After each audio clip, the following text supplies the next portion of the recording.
G'day, my name's Alex Bainbridge. Welcome to the Green Left Show. Today we're going to be talking about the unprovoked and unilateral attacks by Israel and the United States on the country of Iran. Now, at the time of recording, there seems to be a ceasefire which apparently is still holding, despite Israel's determined efforts to violate that ceasefire. But there are still a number of things that are important to talk about, including the role of the Australian government, which unambiguously gave explicit support for the US violations of international law, the US aggression in this case. Before I get into that, I wanted to acknowledge at the outset that we are recording this show on stolen First Nations land. This always was, always will be Aboriginal land, and we pay respects to elders past and present. Also, if you like the work that we do, please do become a Green F supporter. It is the number one way to support our work, as well as to receive the content that we produce.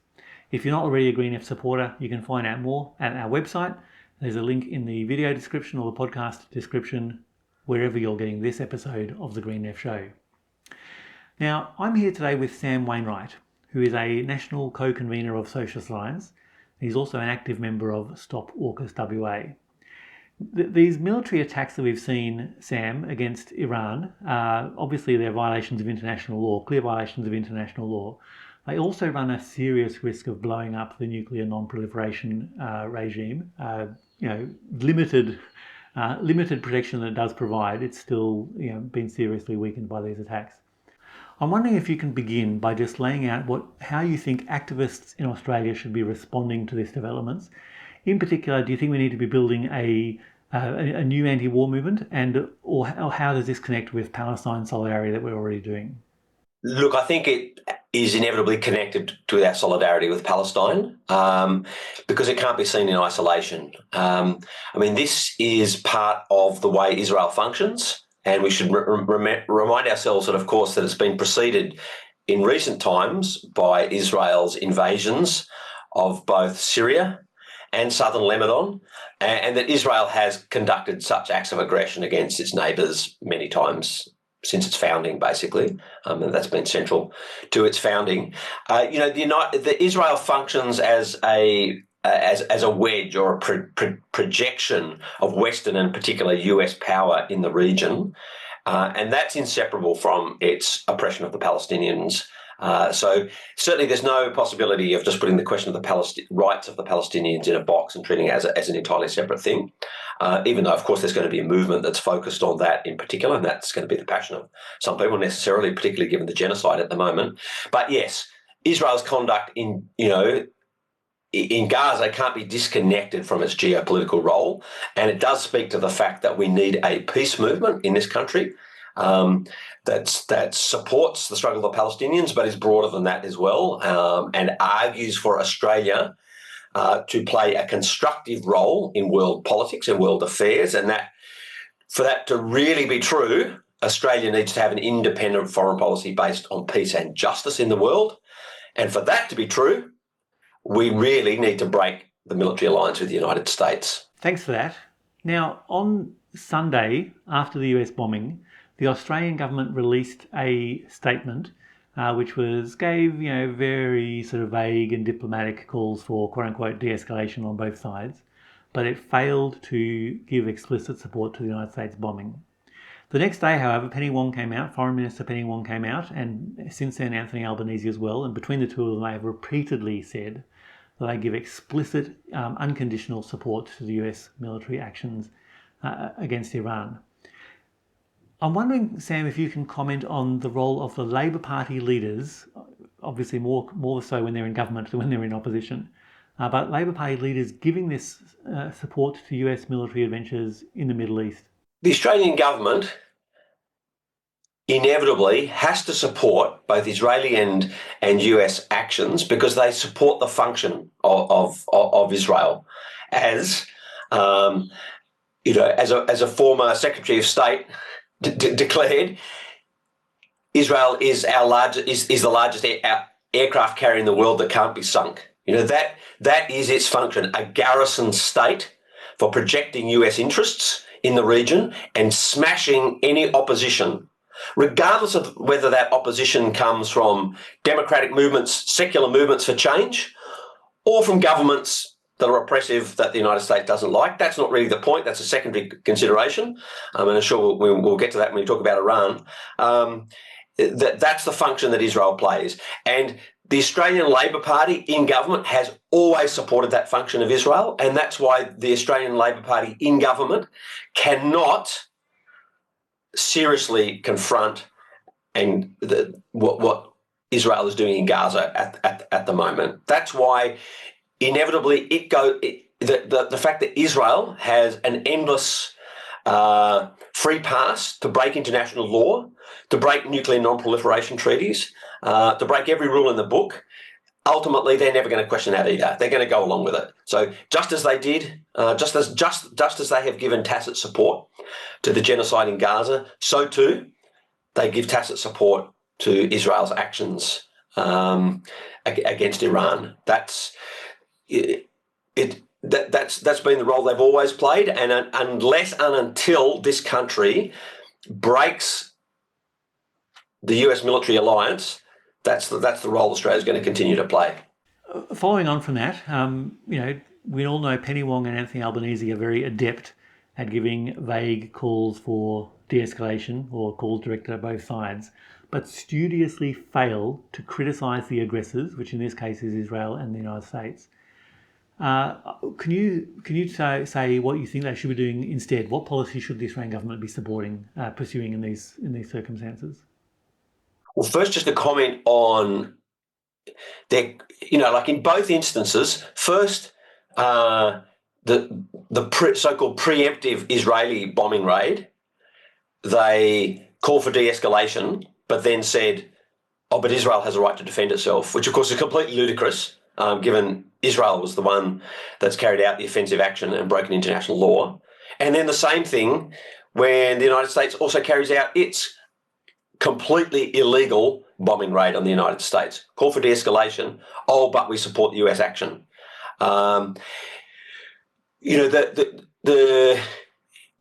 Utterly ludicrous and disingenuous in both cases, just like their calls for ceasefire and wringing of hands about the plight of Palestinians is completely and utterly disingenuous when they won't take a single substantive action against Israel over the genocide. It's window dressing. And it reflects the fact that the Labor Party in government has to both be a loyal servant of big business, and in the context of foreign policy, that means supporting US foreign policy on Israel and elsewhere. So it has to do that while simultaneously appealing to that section of the population that is worried, that is rightly concerned about this massive, this escalation, and the more death, more conflict, the possibility of it going nuclear, and so on. In the same way that the Penny Wong continues with bilateral military ties with Israel, so in a material sense is directly aiding and abetting genocide, but then turns to people like you and I and says, "Oh, but we want to ceasefire and we'd like to see a Palestinian state sometime," and causes me a lot of pain to see all the suffering. That's the function of the Labor Party. That's what people need to understand. The Labor Party, the Labor Party, and of course the Labor Party does the same thing on climate, the same thing on workers' rights, all that sort of thing. I mean, that's the function of the Labor Party. To be the sugar coating on the poison pill, to be the soft cop to the Liberals' hard cop, that kind of thing. I mean, you look at the comments that the Liberals have made, for instance, and some of the pro business media. They've even attacked the Labor Party for even calling for de-escalation, for not being just full throttle in their support for Israel and the United States in this instance, and for some of that sort of cotton wool they've put around, about de-escalation, but that's what the Labor Party has to do in our so-called two-party system. The Liberals can be hard cop. The Liberals are hard cop. The Labor has to be soft cop. But at the end of the day, it's all for the same end. It's all for the same purpose. That's very clear. So to bring it back to your question before, yes, look, if our government was going to even begin to go down the path of actually helping world peace in a meaningful way and peace with justice at that, then of course they would be unconditional condemnations of this breach of international law. I mean, in a functional sense, international law is just dead, I mean, you could certainly say that Western powers like Australia have always been selective in their application of international law. You just take the invasion of Iraq. But I think probably a lot of people have had a rapid education on this reality, because only a few years ago it was, no, rule of law, Russia's invaded Ukraine, rules-based order, all this sort of stuff. And what then 2-3 years later, that doesn't matter. Israel, that doesn't apply to Israel. And then we get the bombing of Iran as well. So, it has to start with being fair income about abiding by the UN Charter. And then, as I said earlier, if you're going to get really serious about Australia actually playing a genuinely constructive role in the world, then it needs to be an independent foreign policy based on peace and justice. Also, could you make some comments about AUKUS in this context? Well, one thing we should appreciate is that there's every reason to fear that intelligence from Pine Gap, for instance, and possibly Kojarina in WA, has been collected by the United States, has been fed to Israel to aid Israel in this latest attack on Iran. That's the first thing. And then the second point to make, of course, is that the United States itself carried out an entirely illegal an unnecessary attack on Iran as well. So we need to understand that AUKUS is about more than just the submarines. If you look at AUKUS Pillar 2, it's about all the other stuff. It's about US access to our bases, information sharing, all the other technologies and that kind of thing. And there's every chance that the AUKUS class submarines themselves will never arrive.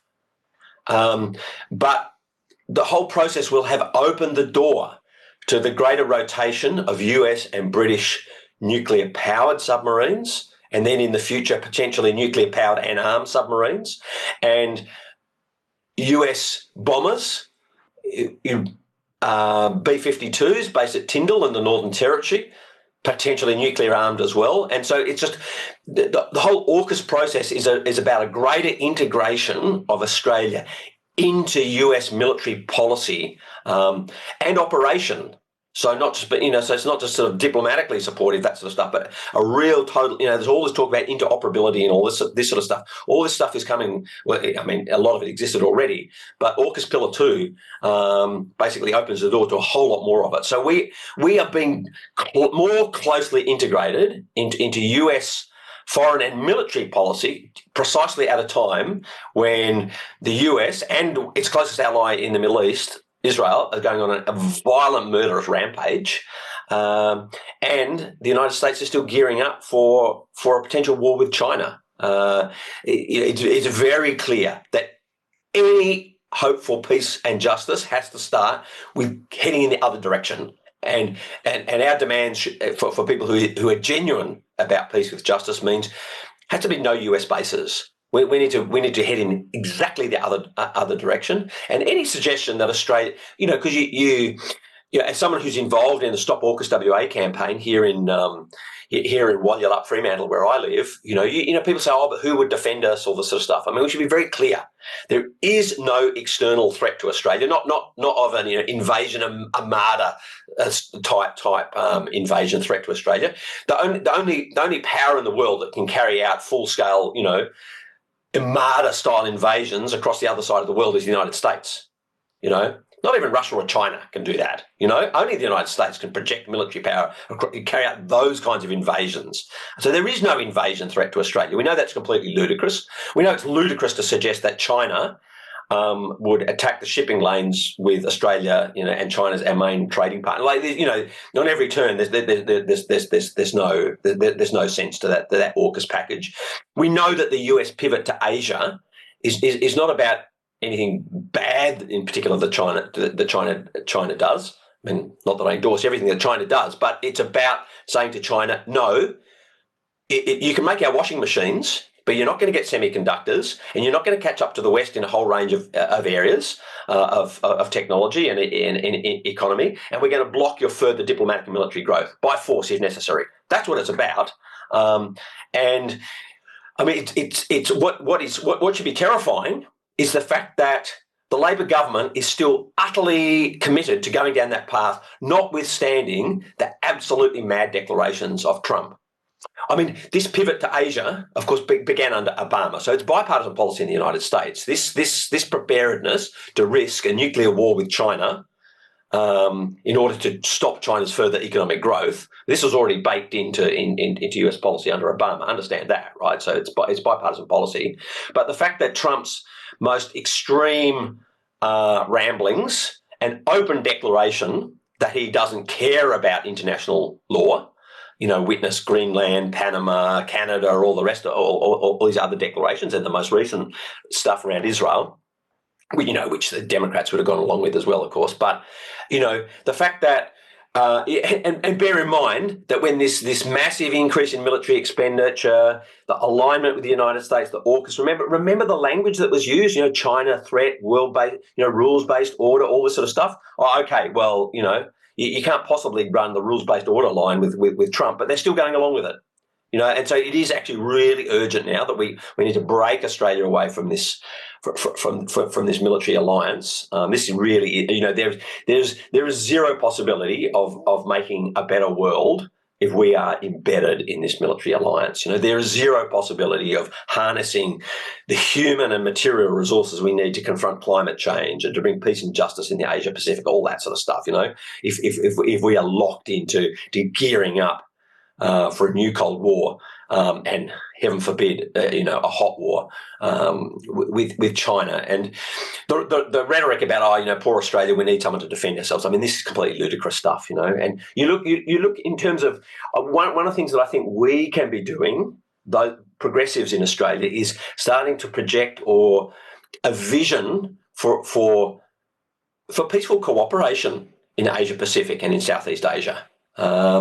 And bear in mind, pretty much every government in Southeast Asia, no matter its political complexion, is sort of saying de-escalate. We don't want to be caught in a war. We don't want to be caught in the sandwich. I mean, the meat in the sandwich in an escalation between China and the United States. Let's find a different path. So I think we need to articulate that as well. I mean, you think about little Vietnam, which has actually been invaded by China and the United States, and France and Japan, in the last 100 years, and it's saying de-escalate. We don't want to choose between China and the United States. We don't want a war, all that kind of thing. So the pathway is very clear, and then that's the sense within which we often say that peace with justice in the world runs through Palestine at the moment, which it does. But it also circles back to the fact that we have to oppose this war drive here in Australia. So turning again to Iran, which is clearly the victim of imperialist aggression by the United States and Israel in this case, Iran is also a repressive regime in its own right. I mean, we saw that a couple of years ago with the Women Life Freedom movement, both the very need for that movement, but also the regime's response to it. So I'm wondering if you can talk about, or how would you answer the comments by people who say the Iranian regime does need to change, and people who do support regime change, and if that comes by US or Israeli bombs, so be it. How would you answer that comment? The only force in the world that has the right to change the Iranian government are the people of Iran. We should just be crystal clear about that. And any so-called regime change that is forced on the people of Iran, or in which the United States or Israel play a preponderant role, is not faithful to respecting the wishes of the Iranian people. Yes, the Iranian government is repressive. We saw that during the Women Life Freedom process and protests, which is a movement which still exists and whose demand still exists, and and with the fact that the government in Iran, when it consolidated power in the wake of the Iranian Revolution of 1979, which we should say was very broad-based. I mean, the Iranian Revolution of 1979, which overthrew the Shah, the horrible, murderous, repressive, violent regime of the Shah, which of course was backed to the hilt by the United States, in fact, installed by the United States. I mean, that was a victory for humanity. I mean, that was an outpouring of human sacrifice and solidarity on a scale seldom seen. And we tend to lose sight of that, but it remains a fact. that more conservative reactionary forces ended up consolidating power in the aftermath of that revolution and attacked the left as well. I mean, many thousands of left-wingers were, jailed, tortured, executed, that sort of stuff. So the Iranian people absolutely have a right to fight for, to demand greater freedoms and democracies. The people in general, women, ethno-linguistic minorities, and so on. No question about it, but it's got to be through their hands. And it's the notion that even Western sanctions, for instance, that currently exist on Iran are often justified in terms of, the bad things that the government in Iran does or doesn't do. That is nonsense. That is not why the West imposes sanctions on Iran. In fact, you can bet your bottom dollar if the Iranian government had a foreign policy in the region that was independent of the United States, plus it was more democratic, they would be even more hostile to it. Make no mistake. Imposing sanctions and the other attacks on Iran that have been going on, for the last, 4 decades or whatever it is, these things don't help the Iranian people shape their own future. They actually impede it. I mean, on one level, Iranian people have to rally behind the flag because of the foreign aggressor, because there is a foreign aggressor. There's that dynamic. And of course, they give the existing government a basis upon which to do that and to characterise opposition as being, in the service of, Yankee imperialism and that kind of thing. But also just crushing people with sanctions makes their lives harder and gives them less time to think about politics, and to be involved and all that sort of stuff. And we saw that with Iraq, with the crushing sanctions that the United States imposed on Iraq before it invaded in 2003, which are estimated to have cost the lives of 200,000 people. These sanctions on Iran have got nothing to do with helping the Iranian people, just like the bombing raids have got nothing to do with helping the Iranian people. We've got to call that out for what it is. You can be a progressive and you can walk and chew gum at the same time. You can support the right of the Iranian people to fight for more democracy, just like we should have that right in Australia, and oppose Israeli and US foreign policy, of course, which have got nothing to do with human freedom whatsoever.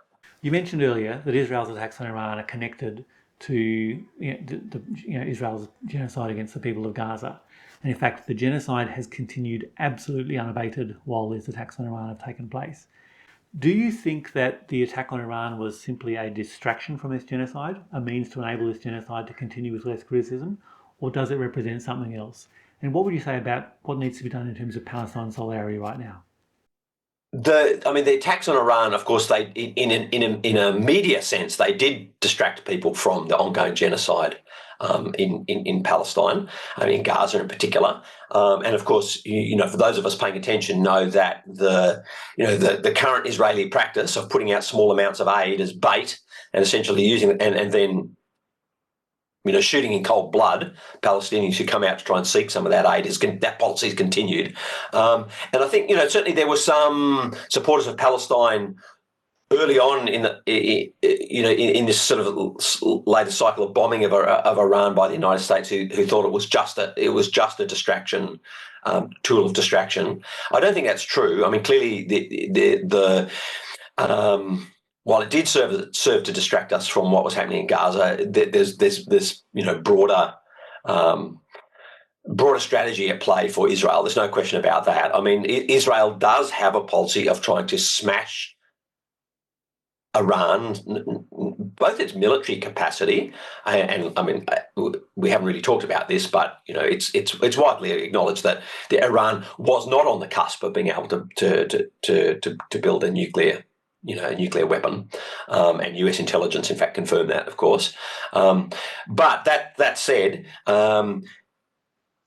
Israel wants to keep all of the Middle East weak and divided. And so, yes, and, Iran is a big country geographically, and, relatively well organised from a military sense, and well armed, and so they're absolutely determined. That it's been on their agenda for a long time to deliver this kind of blow to Iran, with the hope, from their point of view, of causing such sort of pain and destabilisation that the government's overthrown that sort of thing. That's been the Israeli objective for a long time. And I won't pretend to be an expert on the on exactly what their calculations were, but it does seem that they were genuinely worried that the nuclear control negotiations that were at a fairly advanced point between Iran and the United States, in a political sense, would close the window on them being able to carry out this kind of military attack on Iran.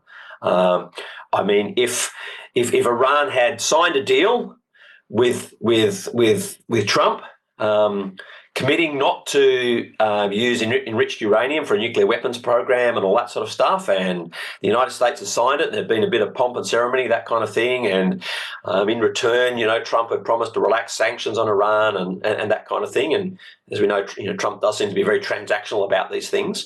I think the government in Israel was genuinely worried that would then make it politically impossible for them to justify, on the basis of fear of Iran's nuclear program, it would make it impossible for them to get away with the kind of raid that they just did. So they for them, it was urgent to get in while they could, and that's exactly, and with the hope that they would drag the United States along behind them and pull the United States into it, which was successful. I mean, to an extent, it does seem like Trump wanted to be able to say, yes, we're going to bomb them as well. Did a bit of that, and then, okay, now press pause. It doesn't serve our interests for this to go on much longer. It basically seems to be how Trump has been trying to play it. So, and I think what that illustrates too is that, that we can't just dismiss Israel as simply just being as nothing but a puppet or proxy for US interests as well. Israel does function does project US interests in the region. But it's got its own society and its own ruling class with its own dynamics and its own calculations, and there's an interplay between both that, and the United States, and they're indispensable to each other, and they're integrated. But there's not to say there aren't any differences of emphasis or any tensions or anything, and I think we've seen that play out. That brings us to the end of the Green Left show for today. Before we do go, I do want to advertise that there will be a Canberra convergence in July 20 to 22 for the opening of federal parliament. That'll be a Palestine solidarity action. If you're able to make it to Canberra then, please do get along. Thank you very much for joining us today, sharing your time with the Green Left show. As I said at the beginning, if you like the work we do, please do become a Green Left supporter if you're not already. But also remember, without spending a single cent, you can help us out simply by giving this video a thumbs up or this podcast a thumbs up, sharing it with your friends, spread the word, help us to build the audience for the Green Left show. And whatever you're up to, we will see you next time on the Green Left show.